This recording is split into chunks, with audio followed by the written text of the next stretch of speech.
அனைவருக்கும் தாருவின் இனிய வணக்கம். இப்ப நம்ம பார்க்க போறது மேரி மை ஹஸ்பண்ட் சீரிஸோட 13வது எபிசோட். ஃபர்ஸ்ட் 12 எபிசோட்ஸோட லிங்க் எல்லாம் இந்த வீடியோ டிஸ்கிரிப்ஷன்ல தந்திருக்கேன். அது மட்டும் இல்லாம நம்ம channel playlist marry my husband Tamil explanation எல்லா வீடியோஸும் இருக்கு. நீங்க ஒன்னா எல்லா வீடியோஸையும் அங்க பார்க்கலாம். போன எபிசோட்ல ஹீரோக்கு வந்து ஆக்சிடென்ட் ஆயிடுக்கும். இப்ப ஹீரோயின் வந்து ஹீரோவை ஹாஸ்பிட்டல்ல சேர்க்கறாங்க. அவருக்கு என்ன ஆச்சுன்னு தெரியல. ஹீரோயின் அப்படியே அழுதுகிட்டு இருக்காங்க. இப்ப கொஞ்ச நாளைக்கு முன்னாடி காட்டுறாங்க. யூரா வந்து இந்த ஹஸ்பண்ட் காரனை மீட் பண்ணிருப்பா தெரியுமா? இப்ப இந்த ஹஸ்பண்ட் காரங்கிட்ட எல்லாத்தையும் சொல்றா. இவ உன்னை வந்து பிளான் பண்ணி தான் வில்லிக்காரி கூட கல்யாணம் பண்ண வச்சிருக்கா ஹீரோயின். ஏன்னா அப்பதான் அவளுக்கு ஹீரோ கிடைப்பான். உனக்கு பழி வாங்கணுமா?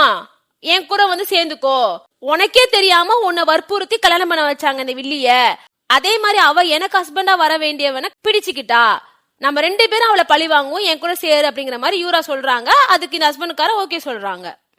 மறுநாள் ஆகுது. ஹீரோயின் வந்து ஆபீஸ் லிப்ட்ல இருக்காங்க. அப்ப இந்த ஹஸ்பண்ட் காரன் அந்த லிப்ட்ல ஏறிக்கிறான். லிப்ட் மூடனோட இந்த ஹஸ்பண்ட் காரன் ஹீரோயினை அடிக்க ஆரம்பிக்கிறான். உனக்கு எவ்வளவு தைரியம் இருக்கும்? என்னை இப்படி பண்ணி வச்ச என் வாழ்க்கையை நீ அழிச்சிட்ட. நீ எல்லாமே பிளான் பண்ணி தான் பண்ணிருக்க. நீ ஹீரோ வேணுங்கிறதுக்காக என்ன நைஸா வில்லி கிட்ட சேர்த்து விட்டுட்டு நீ மட்டும் இப்ப கோடீஸ்வரி ஆக போறியா அப்படிங்கிற மாதிரி இந்த ஹஸ்பண்ட் காரன் ஹீரோயினை போட்டு ரொம்ப டார்ச்சர் பண்ண ஆரம்பிக்கிறான். இப்ப வந்து அவன் பிடியில இருந்து தப்பிக்கணுங்கிறதுக்காக ஹீரோயின் வந்து அவனை வந்து அடிக்க கூடாத ஒரு இடத்துல அடிச்சுட்டு, இங்க பாரு நீ தான் தப்பு பண்ணிருக்க, ஞாபகம் வச்சுக்கோ, நீ வில்லி கூட போனனாலதான் நீ அவளை கல்யாணம் பண்ணிக்கிட்டு அதை மறந்துறத சொல்லிட்டு ஹீரோயின் அந்த இடத்துல இருந்து தப்பிக்கிறாங்க. இப்ப இந்த ஹஸ்பண்ட்கார செம்ம டென்ஷன் ஆயிரான். இவளை பழி வாங்கி அவங்கிற ஒரு முடிவுக்கு வரான். அந்த யூரா பொண்ணு கிட்ட சேர்ந்துறான், நம்ம அவளை பழி வாங்குவோம்னு சொல்லிட்டு. அதுக்கு அந்த யூரா பொண்ணு, நீ மட்டும் அவளை கொலை பண்ணிட்டேன்னு வையே, உனக்கு இவ்வளவு பணம் கிடைக்கும் சொல்லிட்டு லட்சக்கணக்கா பணத்தை எடுத்து காமிக்குது. அதை பார்த்து அவன் அசந்துடுறான். அதுக்கு யூரா சொல்லுது, இதுக்கே என்ன அசந்துடுற, நீ மட்டும் அவளை கரெக்டா கொலை பண்ணி முடி, நான் உனக்கு இதோட 100 மடங்கு காசு தரேன் அப்படின்னு இந்த ஹஸ்பண்ட்காரனை அப்படியே ஏத்தி விட்டுறான் இந்த யூரா. அப்புறம் இந்த யூரா பொண்ணு இன்னொரு விஷயத்தையும் இந்த ஹஸ்பண்ட்காரன் கிட்ட சொல்லுது. நீ நினைக்கிற மாதிரி வில்லியும் ஹீரோயினும் ஃப்ரெண்ட்ஸ் கிடையாது, சொல்ல போனா அவங்க அக்கா தங்கச்சி முறை கூட சொல்லிக்கலாம் அப்படிங்கிற மாதிரி ஏதோ ஒரு விஷயத்த இந்த ஹஸ்பண்ட்காரன் கிட்ட சொல்லி அனுப்புது. அதே சமயத்துல இங்க ஹீரோ அவர் பேர்ல இருக்க எல்லா சொத்தையுமே ஹீரோயின் பேர்ல எழுதி வச்சிருக்காரு. அப்புறம் இவருக்கு ஏதாவது ஆச்சுன்னா அவர் பூனைய பாத்துக்கிறதுக்கு ஒரு ஆளை வந்து ஏற்பாடு பண்றாரு இந்த HR மூலமா. அந்த HR கேக்குறான், என்னடா உனக்கு ஏதாவது பெரிய நோய் இருக்கா, சாக கேட்க போறியா, எதுக்கு இப்படி எல்லாத்தையுமே ஹீரோயின் பேர்ல எழுதி வைக்கிற, நீங்க 2 பேரும் பிரேக்கப் தானே பண்ணிக்கிட்டீங்க, எதுக்கு இதெல்லாம் பண்றீங்கன்னு இந்த HR கேக்குறாரு. அதுக்கு இந்த ஹீரோ சொல்றான், எப்படி இருந்தாலும் எது வேணாலும் நடக்கலாம், நான் எல்லாத்துக்கும் தயாரா இருக்கணும் அப்படிங்கிற மாதிரி இந்த ஹீரோ சொல்றாரு. அதே சமயத்துல இந்த நியூஸ் வந்து இந்த யூரா பொண்ணுக்கு தெரிஞ்சிருது. ஹீரோ பேர்ல இருக்க எல்லா காசு பணம் அந்த எஸ்டேட் பங்களா எல்லாமே ஹீரோயின் பேர்ல மாறினது. அது அப்படியே இந்த ஹஸ்பண்ட்காரங்கிட்ட சொல்றா. அதை கேட்டு இன்னுமே அவன் செம காண்டா ஆகுறான். இப்ப நேரா வீட்டுக்கு போறான். அந்த வில்லி பொண்ணு கிட்ட சொல்றான், உனக்கு ஒண்ணு தெரியுமா, ஹீரோயின் பேர்ல இப்ப அவ்வளவு கோடிக்கணக்கான சொத்து இருக்கு, அவ்வளவு பில்டிங்ஸ் எல்லாமே இருக்கு அப்படிங்கிற மாதிரி. இதெல்லாம் கேட்டு இந்த வில்லி செம்ம டென்ஷன் ஆகுறா. என்னது, அவ இவ்வளவு பணக்காரி ஆயிட்டாளா, அவளுக்கு எப்படி இப்படி பணக்கார லவர் கிடைச்சா அப்படிங்கிற மாதிரி அப்படியே பொறுமுது. அப்புறம் அந்த ஹஸ்பண்ட்காரன் சொல்றான், நம்மளுக்கு எல்லாம் போட்டோ அமிச்சாங்களா ஒருத்தவங்க, அவங்க பேச்சை கேட்டு ஹீரோயின் நம்ம கொலை பண்ணோம்னா நம்மளுக்கு அவ்வளவு காசு அவங்க கொடுப்பாங்க. அதை கேட்டு அந்த வில்லி, யாரு அப்படி கொலை பண்ணுவாங்க அப்படிங்கிற மாதிரி, உங்க அப்பா எங்க இருக்காரு, உங்க அப்பா உயிரோட இருக்காரு நான் கேள்விப்பட்டேன் அப்படிங்கிற மாதிரி இந்த ஹஸ்பண்ட்காரன் சொல்றான். அது மட்டும் இல்லாம உங்களை பத்தி எனக்கு ஒரு உண்மை தெரிஞ்சு போச்சு அப்படின்னு சொல்றான். என்னன்னா ஹீரோயினோட அம்மா யாரு கூட ஓடி போயிருப்பாங்கன்னா இந்த வில்லி பொண்ணோட அப்பாவோட தான். சோ இப்படிப்பட்ட ஒரு மோசமான ரிலேஷன்ஷிப் தான் இவங்க அப்பா அம்மாக்கு. இதை நம்ம சாதகமா யூஸ் பண்ணிக்கலாம் அப்படிங்கிற மாதிரி இந்த ஹஸ்பண்ட்காரன் நினைக்கிறான். இப்ப நேரா வில்லி வந்து அவங்க அப்பாவை பார்க்க போகுது. அவங்க அப்பா பார்த்தா அவ்வளோ கடன், ஊர் சுத்தி கடன், எல்லாருமே வந்து அடிக்கிறாங்க கந்துவட்டிக்காரங்களாம், அந்த அளவுக்கு கடன் வாங்கி வச்சிருக்காரு. இந்த ஹஸ்பண்ட்காரன் வில்லி பொண்ணு ஐடியா என்னன்னா, ஹீரோயின் தானே தனியா இருக்காங்க, அவங்க இறந்து போயிட்டாங்கன்னா அவங்க பேர்ல இருக்க எல்லா சொத்துமே அவங்க ஒரே சொந்தமான அவங்க அம்மாக்கு தான் போய் சேரும். அப்ப அவங்க அம்மா மூலமா இவங்களுக்கும் ஒரு ஷேர் கிடைக்கும் அப்படிங்கிற மாதிரி இவங்க எல்லாம் முடிவு பண்றாங்க. அதே சமயத்துல ஹீரோ இந்த யூரா கிட்ட வந்து நிறைய ஷேர்ஸ் வந்து தராரு, சில 2-3 கம்பெனியும் தராரு. இந்தா இதெல்லாம் நீ வச்சுக்கோ, இந்த என்கேஜ்மெண்ட் நான் கேன்சல் பண்ணதுக்கு பெனால்டி மாதிரி வச்சுக்கோ, என்னை விட்டுரு அப்படிங்கிற மாதிரி சொல்லும் போற இந்த யூரா சொல்லுது, ஓ உன் லவ் அப்பா அவ்வளோ பெருசா, இவ்வளோ பெரிய கம்பெனிஸ்லாம் என் பேர்ல எழுதி வைக்க முடிவு பண்ணிட்ட, எனக்கு ரொம்ப வருத்தமா இருக்கே, எனக்கு இப்ப இதெல்லாம் முக்கியம்னு தோணுது, எனக்கு வந்து நீ தான் வேணும் அப்படிங்கிற மாதிரி இந்த யூரா ரொம்ப வில்லத்தனமா பேசுது. இது சொல்லுது, லவ்ங்கிறது என்ன கொஞ்ச நாள் தானே இருக்கும், உன் லவ்வ முடிச்சுட்டு வா என்கிட்ட, நான் உனக்காக வெயிட் பண்றேன் அப்படிங்கிற மாதிரி இந்த யூரா வில்லத்தனமா சொல்லுது. அதுக்கு இப்ப என்னன்னா, இவன் பேர்ல இருக்க எல்லா சொத்தும் வேணும், எல்லா கம்பெனியும் வேணும், அதே சமயத்துல இவனும் வேணும் அப்படிங்கிற மாதிரி அது முடிவு பண்ணுது. இப்ப இந்த யூரா பொண்ணு ரூமுக்கு போகுது. அங்க பார்த்தா அந்த ஹஸ்பண்ட்காரன் அங்கதான் ஒளிஞ்சிட்டு இருக்கான். ஹஸ்பண்ட்காரன் யூரா பொண்ணு கிட்ட கேக்குறான், என்ன இப்ப ஹீரோ வந்து போனது அப்படின்னு கேக்குறான். அதுக்கு இந்த யூரா, ஆமா அவன் தான் வந்தான், அவன் என்ன ரீசனா ரொம்ப கடுப்பேத்திக்கிட்டு இருக்கான், அந்த ஹீரோயின்காக அவ்வளவு பெரிய பெரிய கம்பெனி எல்லாம் என் பேர்ல எழுதி வச்சிருக்கான். எவ்வளவு தப்பு இல்ல இது. இது எனக்கு கொஞ்சம் கூட பிடிக்கல. நீ என்ன பண்றனா சீக்கிரமாவே ஹீரோயினை கொல்ற, ஓகேவா? உனக்கு லைஃப் டைம் ஃபுல்லா எவ்வளவு காசு வேணுமோ நான் கொட்டி தர, நான் ரெடியா இருக்கேன் அப்படிங்கிற மாதிரி இந்த யூரா சொல்லுது. அது மட்டும் பத்தாம இந்த ஹஸ்பண்டுக்காரன் அந்த யூரா பொண்ணு கிஸ் பண்ணுது. இது எதுக்கு பண்ணுது, ஏன் பண்ணுதுன்னே நம்ம யாருக்குமே புரியல. இப்ப இந்த வில்லி பொண்ணு அவங்க அப்பா கிட்டயும் ஹீரோயின் அம்மா கிட்டயும் நிறைய பணத்தை கொண்டு போய் வைக்குது. நான் சொல்றத நீங்க கேட்டீங்கன்னா இந்த பணம் மட்டும் இல்லாம எக்கச்சக்க பணம் உங்களுக்கு வந்துகிட்டே இருக்கும், உங்களுக்கு புரியுதா அப்படிங்கிற மாதிரி இது சொல்லுது. இப்ப இந்த வில்லி பொண்ணு ஹஸ்பண்டுக்காரங்கிட்ட கால் பண்ணி இவங்களுக்கு காசு கொடுத்த விஷயம் எல்லாம் சொல்லிடுது. அதை கேட்ட அந்த ஹஸ்பண்டுக்காரன் ஓகே நம்ம அவங்களுக்கு பொறுமையா எல்லா விஷயத்தையும் சொல்லுவோம் அப்படிங்கிற மாதிரி சொல்றான். இந்த யூரா பொண்ணு இதை பார்த்துட்டு ரொம்ப நல்லா வேலை பார்க்கறேன், எனக்கு உன ரொம்ப பிடிச்சிருக்கு அப்படிங்கிற மாதிரி சொல்லிட்டு இவனை கட்டி பிடிச்சிக்குது, கிஸ் பண்ணுது. இப்ப இந்த அசிஸ்டன்ட்காரன் யூரா கிட்ட வந்து சொல்றாங்க, இந்த மாதிரி ஹீரோயினோட அப்பாவோட இறுதி சடங்கு இந்த வார கடைசியில வரும் அப்படிங்கிற மாதிரி சொல்றாரு.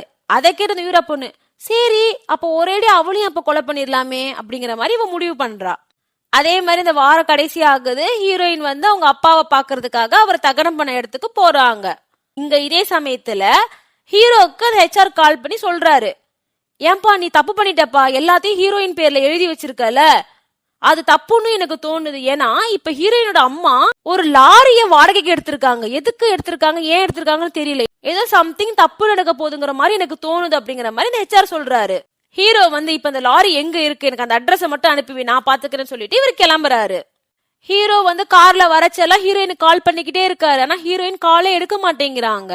ஹீரோ வந்து வாய்ஸ் மெசேஜ் போடுறாரு, நான் வந்து உங்ககிட்ட சொன்ன மாதிரி அப்படியே தூங்கி எழுந்துச்சு ஒன்னும் 2013க்கு வரல, நான் 2023ல இறந்திருப்பேன் ஒரு கார் ஆக்சிடென்ட்ல, நான் கண் விழிச்சு பார்க்கும் போது நான் 2013க்கு வந்துட்டேன், எனக்கு இந்த வாட்டி உன்னை காப்பாத்தணும், உன்னை பொத்தி பொத்தி பாதுகாக்கணும், உன்னை அவ்வளவு லவ் பண்ணணும்னு எனக்கு அவ்வளவு ஆசை, ஆனா என்னால இந்த வாட்டி முடியாதுன்னு நினைக்கிறேன், எனக்கு உன்னை ரொம்ப பிடிச்சிருக்கு, உன்னை ரொம்ப ரொம்ப ரொம்ப பிடிச்சிருக்கு எனக்கு, ஆனாலும் நான் தப்பு பண்ணிட்டேன், உன் கூட என்னால கடைசி வரைக்கும் இருக்க முடியல, என்னை மன்னிச்சிரு, இப்படி நான் இவ்வளவு சீக்கிரமே செத்துருவேன்னு தெரிஞ்சிருந்தா கண்டிப்பா நான் மனசை கலைச்சிருக்க மாட்டேன், என்ன ரொம்ப மன்னிச்சிரு அப்படிங்கிற மாதிரி ஹீரோ சொல்லிட்டு அப்பதான் அவருக்கு அந்த ஆக்சிடென்ட் நடக்குது.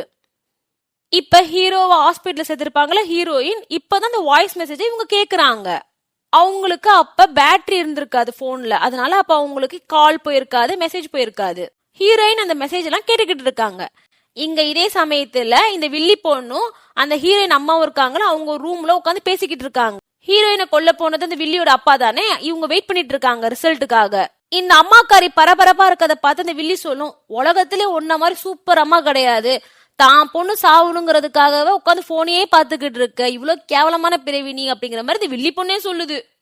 அதுக்கு இந்த அம்மாக்காரி சொல்றாங்க, சொந்தத்தை விட பணம் தான் முக்கியம் தெரியுமா அப்படிங்கிற போது அதுக்கு இந்த வில்லி பொண்ணு சொல்லுது, அப்படி பார்த்தா நீங்க எங்க அப்பா கூட இருந்திருக்கவே மாட்டீங்க, எங்க அப்பாவுக்கு தெரிஞ்சதெல்லாம் பொய் சொல்றது பித்தலாட்டம் பண்றதான் தவிர 4 காசு சம்பாதிக்க அவருக்கு தெரியாது, ஒழுக்கமா வாழ அவருக்கு தெரியாது, ஆனா அவர் கூட நீங்க ஏன் இத்தனை வருஷம் இருந்தீங்க, அவரால் எந்த ஒரு வேலையும் உருப்படியா பார்க்க முடியாது, எனக்காக அவர் ஒண்ணுமே உருப்படியா வரைக்கும் பண்ணது கிடையாது அப்படின்னு இது சொல்லிட்டு இருக்கும். கரெக்டா அந்த டைம்ல அந்த அப்பாவும் உள்ள வராரு.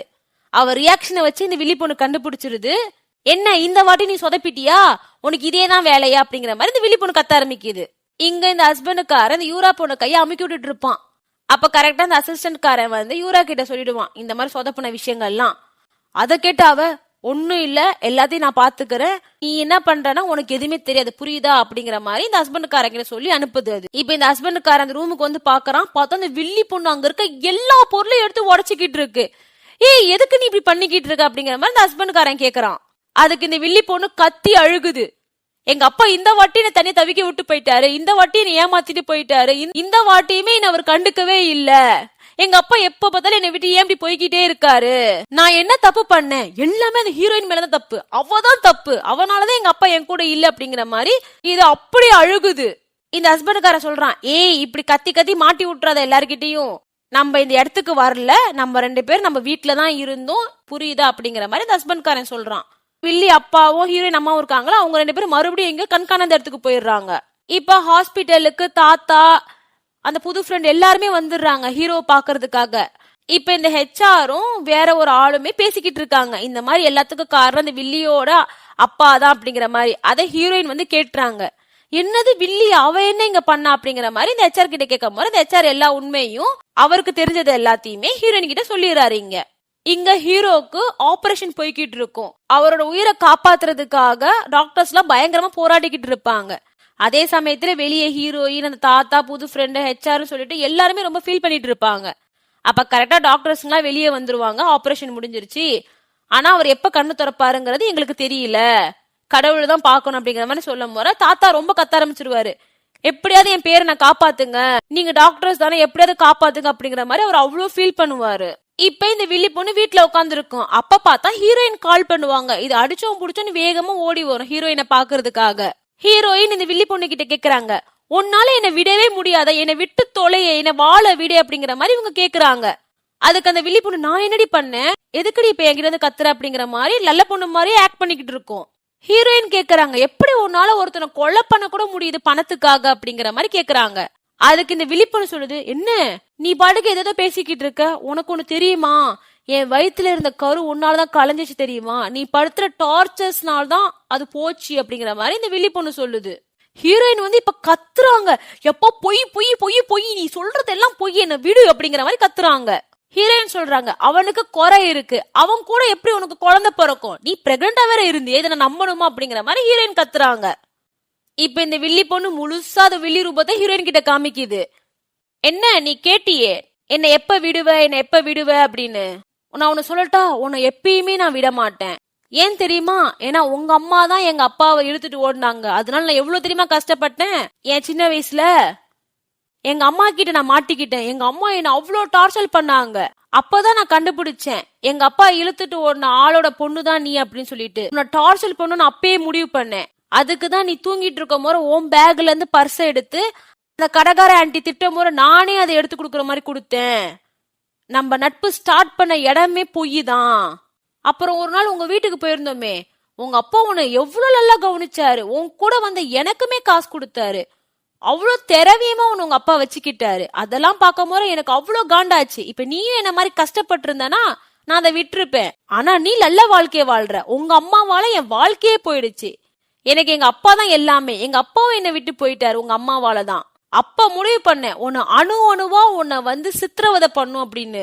ஆனா நீ எப்ப பார்த்தாலும் ஹாப்பியா இருப்ப, எப்ப பார்த்தாலும் லூசு மாதிரி சிரிச்சுக்கிட்டே இருப்ப. எனக்கு அதெல்லாம் பார்க்கும் போது செம்ம காண்டாகும். எனக்கு உன்னை ஒரு நாள் கூட பிடிச்சது கிடையாது, உன்னை நான் அணுவா வெறுத்திருக்கேன் அப்படிங்கிற மாதிரி இந்த வில்லி பொண்ணு மொத்த வில்லத்தனத்தைங்க கொட்டிருது. ஆனா ஹீரோயின் இப்ப சொல்றாங்க, ஓ உனக்கு மட்டும்தான் வழிகள்லாம் இருக்கா, எனக்கு இல்லையா, உனக்கு எப்படி எங்க அம்மா தான் உங்க அப்பா இழுத்துட்டு போனாங்க தெரியுமோ அதே மாதிரி எனக்கும் தெரியும், உங்க அப்பாவால தான் எங்க அம்மா போயிட்டாங்க அப்படின்னு.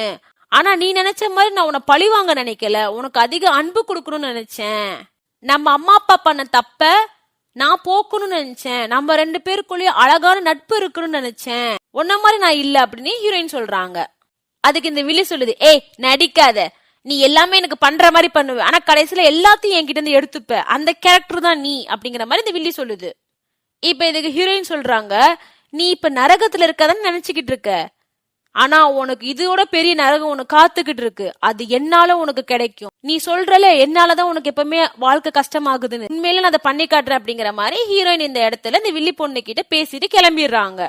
இப்ப இங்க ஹீரோயினுக்கு சீனியர் மெசேஜ் பண்றாங்க, என் ஹஸ்பண்ட் இன்னொரு பொண்ணு கூட ஏதோ தப்பான உறவுல இருக்க மாதிரி எனக்கு தோணுதுடி அப்படிங்கிற மாதிரி உங்க சீனியர் சொல்றாங்க.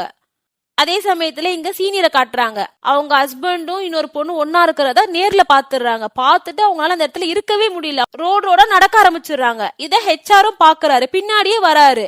ஒரு கட்டத்துல சீனியரோட ஷூ அவங்க அப்படியே கீழே விழுந்துடுறாங்க.